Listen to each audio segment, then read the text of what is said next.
talk about one of the most important things when applying for a cruise ship job here in the Philippines, your interview attire.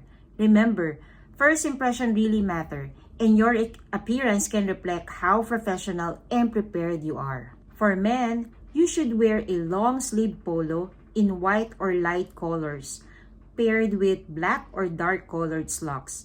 Don't forget to wear a tie, preferably in dark or conservative colors. Your shoes should be polished black leather shoes. Make sure your hair is neat, and if you have a beard or mustache, keep it clean and well groomed. For women, wear a blouse or long sleeve polo in light or pastel colors. Match with a knee-length skirt or slacks in dark shades.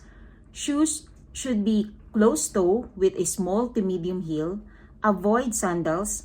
Keep your makeup natural and light, and tie your hair neatly in a bun or ponytail. Accessories should be simple like stud earrings or a watch, nothing too flashy. Tips: always bring your documents neatly organized, and most importantly, carry yourself with confidence.